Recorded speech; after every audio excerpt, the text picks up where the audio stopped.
अरे, एक आदमी जमीन पर लेटा उल्टी कर रहा है और उसके गिराए विकिरण मीटर का स्तर भी लगातार बढ़ रहा है। पास जाकर देखने वाले को झटका लगता है, फिर उसे हाथों पर धूल दिखती है। वह डर के मारे पीछे मुड़कर देखता है। परमाणु विकिरण की किरणें अब उसके बहुत करीब आ चुकी हैं। भीड़ में अचानक अफरा तफरी मच गई। लोग अपनी जान की परवाह किए बिना अपने प्रियजनों को पकड़कर दूर भागने लगे।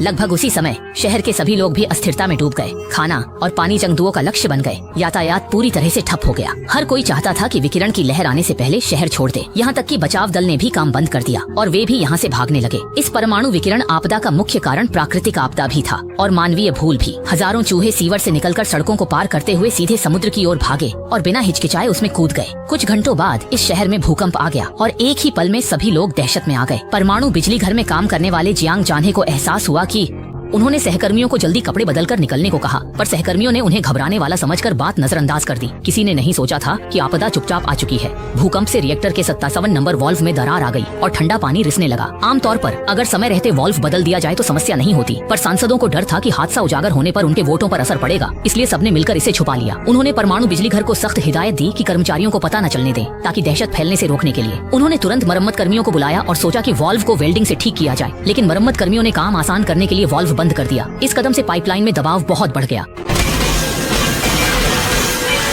मरम्मत कर्मी तुरंत जमीन पर गिर पड़े। इसी समय फैक्ट्री निदेशक को एहसास हुआ कि रिएक्टर में मेल्टडाउन हो चुका है और ईंधन के उच्च तापमान से हाइड्रोजन गैस बन रही है। ये गैस कंटेनमेंट वेसल में भर जाएगी, जिससे दबाव बढ़ जाएगा। अगर दबाव कंटेनमेंट वेसल से अधिक हुआ तो परमाणु विस्फोट हो सकता है। ऐसा होने पर परमाणु विकिरण बाहर फैल जाएगा और शहर के निवासियों को भयानक आपदा का सामना करना पड़ेगा। इतनी गंभीर स्थिति के बावजूद सांसद चिंतित थे कि अगर यह उजागर हुई तो देश में दहशत फैल जाएगी, जिससे उनके वोटों पर असर पड़ सकता था। इसलिए उन्होंने राष्ट्रपति से झूठ बोला कि वे पहले ही परमाणु संयंत्र के 30 किलोमीटर के दायरे में रहने वाले सभी लोगों को निकालने का आदेश दे चुके हैं और नीति समस्याएं जल्द हल हो जाएंगी। लेकिन असलियत ये थी कि केवल परमाणु संयंत्र के सबसे नजदीक स्थित एक छोटे से गांव के लोगों को निकाला गया था और उन्हें संयंत्र से 100 किलोमीटर दूर एक जगह पर बंद कर दिया गया था। परमाणु संयंत्र के कर्मचारी जब हालात बिगड़ते देख बाहर निकलने की कोशिश करते हैं तो देखते हैं कि बाहर जाने का एकमात्र रास्ता बंद कर दिया गया है। जियांग जान्हे ने कंट्रोल बॉक्स खोलकर गेट को सफलतापूर्वक खोल दिया और जब उम्मीद सामने थी तभी आपदा आ गई।